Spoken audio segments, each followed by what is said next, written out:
Welcome or welcome back for Mixed Media Mayhem, which our recipe today is patterned paper, thread, and watercolor. I'm also using my counterfeit kit challenge, which also includes the International Scrapbook Day 2024 Queen Purge, and so I need to use at least 5 of those items. And on my page today, I'm going to scrapbook this page, this picture of my daughter. I'm going to use this leftover scrap from my kit, these acrylic Ali Edwards pieces, this stencil from Echo Park, this paper from Studio Calico, and then I've got a mixed media watercolor paper that I'm going to use, and it comes in a massive sheet. I'm going to use some crayons. I also have watercolor crayons out for the watercolor part of it, and we'll get started. In that upper left corner, you can see the tin of Crayola. So in Canada, they go on sale and you get 24 crayons and you get to pick the colors for $1.97. It was amazing. It was in at Staples. So I got a bunch. So this is what I was thinking. So that white piece it's 10.5 by 10.5. Cutting down this to be 12 by 12. I am also going to gut it. So I'm going to take out a 8 by 8 piece of paper out of the middle because I don't need it in there. And then I can use this beautiful paper on something else. And then this will go on top. And this piece will go on top like this. And that is what my plan is. I'm just centering this on the background page so that I have both the two pattern papers. Sorry, my stuttering just was interesting. Are centered within that white. So I'm just marking out where that kind of is. And then I also want to know where center is specifically on each side. So I'm marking those out too, which I don't know why I was doing that weird, but here I'm like, yep, center is 6. I have it where I need it to be. Why am I playing around with it? So I was thinking half of 10 and 10.5, but I've got my background piece that I'm still playing with. So yeah. And then what I'm going to use is this stencil, and this is an Echo Park stencil, and I'm going to use my silver crayon, and I'm just going to really force it through the stencil because it's a little thick, and I don't make you watch all of this, just the one sunburst. I'm going to go all the way around my page. It took me probably a good 15-20 minutes to do this. I wanted to use the crayon because the crayon will resist the watercolor when I put it on, and so you'll still see this part of this detail, and I thought it would look kind of neat. So this is my first thing on my the challenge for International Scrapbook Day. I'm sorry, that was not coming out right either. This is a stencil, and then here's the last little bit. So I'm okay with all of the crunchy bits, but if you're doing this and you're not okay, the big chunky bits of the crayon actually will come off, and so you just scrape them off. I'm using my heat gun to melt this so that it has not as much of a crayon look to it, I guess. And then so the wax is melted. That looks pretty good. I like where that's at. It's not going to move anymore. And now I'm going to wet down my paper, and I'm going to use my watercolors, which is the first thing for the recipe for Mixed Media Mayhem, but the second thing for my International Scrap Challenge. And so I'm just going to use these watercolor crayons with my paintbrush, and I'm going to get a good amount of color down to start with. So I like the blue. There's the blue in my daughter's eyes, and then I decided to sneak in some green, and I like the way it looks, but it didn't necessarily have to be on there. And then wetting down this other side, and then I'm going to use the crimson, I think is what it's called, but it comes out pink. So pink's okay. There's lots of pink on this page, so I wasn't actually going for red, so I was good because that's not what I get when I use this one. And then this one is like definitely supposed to be more red, but it's just more pink. Imagine if you layer this like you're supposed to with watercolors, you'll get more of that true color. But then I decided to add some orange, and I'm going to grab just a little more water because there's some white spots. And then I'm going to grab my paper towel and I'm going to mop up quite a bit of the water. And then I'm going to just heat set it for a quick second, just so that I can put some more color on top. So I'm going to do this hunter green in a few spots. I'm going to go back to the blue.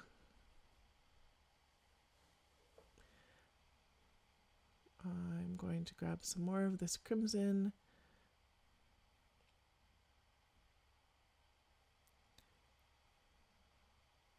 And then some orange. And the orange, like some of these you can actually see some of the brush strokes with, which I'm totally happy with. So, and then a little more green. And then this one I decided I definitely wanted some brush strokes in the green. And then, that's it. So there is a lot of water on my desk and a lot of water on this piece of paper, but it warps a little bit, which you'll see in a second, but it doesn't warp too much. And then I was trying to decide which way do I want it on my background. And that blue, it probably would have been better to do it all in the pink and the orange, and it would have popped off that blue, but I like it. It is what it is. Not a big deal, and I'm not changing it now. So I decided that I would back it in black. So that makes it pop. It gives it some separation between the grid line tealy blue that's in behind, and that works out pretty good. You can see here how much warping my paper has done on the edges, but it's still quite wet. And so I decide I'm going to try and stick it down, and that doesn't really work to start with because my paper is still wet.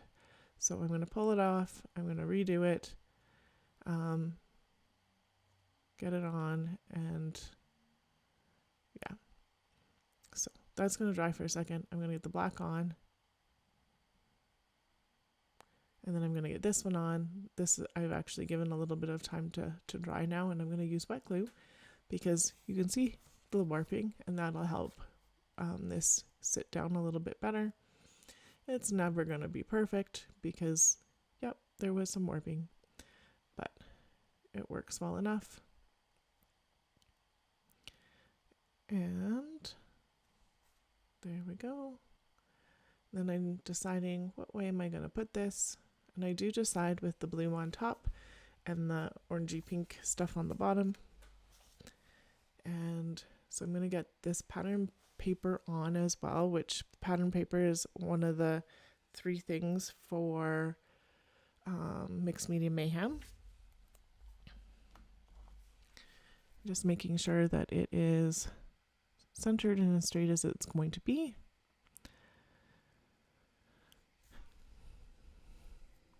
Put my lid on my glue before I forget, and then I am going to use these acrylic hearts. I was debating on whether using these white ones. I don't have a lot of acrylic in my stash. I have very little. Acrylic will be another thing that I'm using off of that list. I did pull out some embroidery thread because for Mixed Media Mayhem I need some thread on it, and I am going to use this stitching template, which is another thing off of that list. So they have this stencil and template as the same thing, but I'm using both today. And I'm going to use my piercing tool, and I'm going to go all around the page, and I'm going to do diagonals kind of where the crayon is with the sunbeam, but I'm going to use the template to get my stitches even because I cannot eyeball that for the life of me and have it even. So I've gone all the way around. I didn't make you watch me go all the way around because it took me a good while. And then I was thinking about maybe pink on pink, blue on blue, but I did decide to do it all in white. And so that took me a few hours to do because this is through 3 pieces of paper for 90% of it. And so stitching through pieces of paper takes a long time. And I used up all of that craft white embroidery floss. I did do the whole strand and then doubled it over, so it's actually quite thick on my page. And then I've decided I'm going to mat my photo with these 3 pieces of cardstock. So the first one, my photo's 4 by 6. So my first layer, the blue one, is 4 1/4 by 6 1/4. The second one is 4 1/2 by 6 1/2. No, yeah, 4 1/4, 6 1/2, and then 3/4, 6 3/4, and 4 3/4. And then just getting those all on.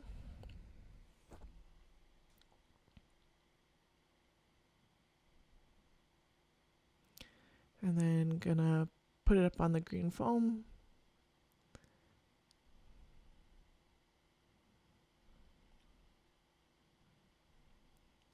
And glue works better on this than my tape. When I use my tape, it doesn't stick very long, and then I have to put it back on with glue anyway, so best to do it with glue. And so then I'm just going to line this up and use my T-square for the bottom part. I'm just eyeballing the sides.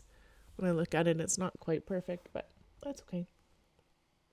And then I'm going to use these wood veneer buttons. So wood veneer is 1, buttons is 1, and these have flowers on them, so that's also something. So I'm only going to count it for wood veneer, I think, because yeah, that's fun. And then I am putting the blue embroidery thread through the button on the bottom, and then the pink one on the top, just to do the opposite of whatever is up on that top and the bottom. So just using my piercing tool to poke it through this. There is adhesive on these buttons, and then I'm tying the embroidery floss into a bow. And I think that's pretty cute. This is all it's craft thread, so you can't actually take them. Well, I've never tried to take these apart, so. And then I'm gonna put down 2 of these acrylic, very shiny hearts. So acrylic is something, and then pulling out some more buttons. So that is also buttons. So this one will count as buttons. And so I'm doing a blue one, a pink one, and a green one. And in each of those spots, I'm going to fuss with that bow a little bit.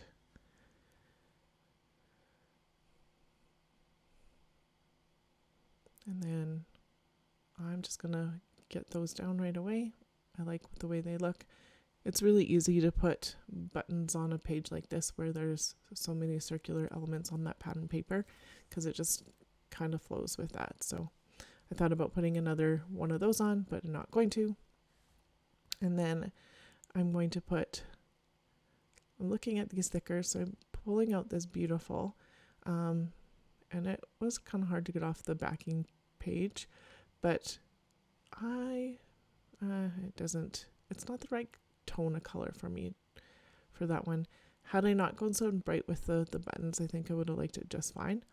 And then I'm just auditioning that one. I'm going to cut it in half, and I'm going to put part of it on one side of my layout. So I put it here to start with. It's not going to stay there. And then I'm going to put another one here. When I decided to put it on the side, this one's going to move to the side. And this is thickers and or flowers.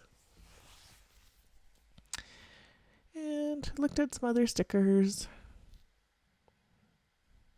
I'm going to pull off this chipboard piece, which is another thing. And it says enjoy every moment. And I thought about that one, but it's not going to go on this one. It's going to end up on Sunday's page though. And then I have these 49 Market washi stickers. It's on a washi tape roll, and they're butterflies. And I'm going to use a blue one, and I'm going to use a green one. There's no pink ones in these ones, or else I probably would have chose pink one, but no pink ones. So, and I'm just fussy cutting around. And it's just on white cardstock. I stuck them down to white cardstock so that I can pull those wings up. And I did this a while ago, like months ago, and I just haven't used these ones yet. So I was like, oh, I can use these. And so I'm going to fold them up, and I'm going to use a little bit of foam adhesive on each of the wing sides so that they have a lot more dimension on the page. And we're getting pretty close to done already.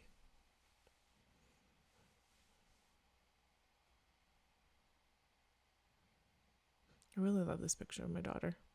She's like super cute.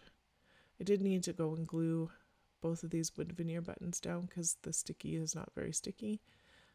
So I did that one, the blue one, as I was doing the butterfly because it came off right away. And then I'm going to do this one as well. So I liked how that overlaps the title a little bit. It actually, in real life, gives a shadow on the title. And then off screen, I am going to glue down that other wood veneer, and I am going to cut those threads a little bit shorter so you can see that here. And there's a close-up of the picture and some of the texture for that stitching and the bottom one and the whole thing all together. So I hope you enjoyed my video today. If you did, please give me a thumbs up. There's some other videos here you might want to watch, and thank you so much for being here today. Have a great day.